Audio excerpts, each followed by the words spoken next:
الحمد لله والصلاة والسلام على رسول الله اما بعد.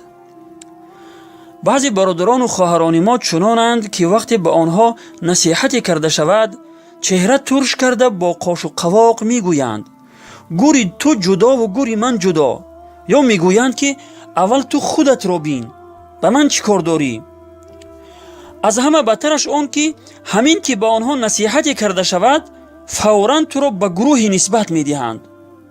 با این گفتار و کردار خود میخواهند که کسی آنها را نصیحت نکند یا میخواهند که عموما نصیحتگران نباشند. من برای این گونه برادران و خواهران پیامی دارم.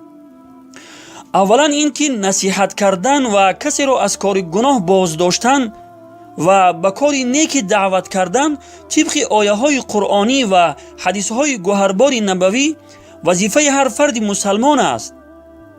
حتی در آیه 110 سوره آل عمران خداوند این امت را بهترین امت قرار داد به خاطر آن که آنها امر به معروف و نهی از منکر می کنند، یعنی به این خاطر که آنها یکدیگر را نصیحت می کنند و از کارهای گناه یکدیگر را باز می دارند.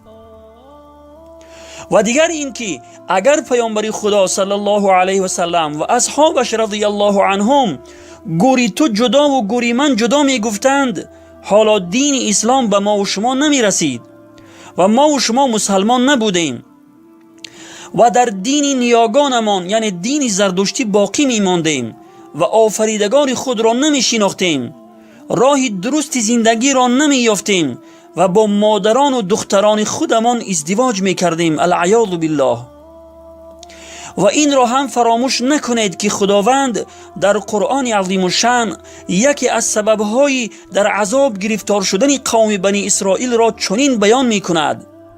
خداوند در آیه 79 سوره مائده می فرماید استعیذ بالله كانوا لا يتناهون عن منکر فعلوه لبئس ما كانوا يفعلون. آنها از کار زشتی که انجام میدادند یکدیگر را باز نمی داشتند، قطعاً کاری بدی انجام میدادند. پس آیا شما میخواهید که کسی نصیحت نکند و به مثل قوم بنی اسرائیل عذاب خداوند بر سر این ملت آید؟ از این سخنان شما برمی آید که شما نصیحتگران و کسانی را که پیام خدا را به شما میرسانند دوست نمی دارید. پس این کار شما عجیب نیست، چون که هزاران نصیحتگرانی که خداوند فرستاده بود آنها را هم همین طور دوست نمی داشتند و با سخنان مثل سخنان شما آزار می دادند. خداوند در آیه 79 سوره اعراف از زبان صالح علیه السلام می فرماید استعیذ بالله فتولى عنهم وقال یا قوم لقد ابلغتكم رسالة ربی ونصحت لكم ولكن لا تحبون الناصحین.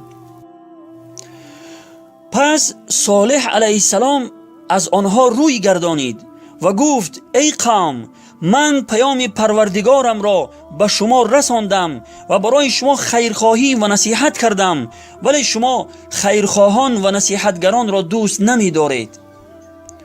برادران و خواهران عزیز، نصیحتگران را دوست دارید چون که آنها به شما پیام خدا و آفریدگار شما را می رسانند.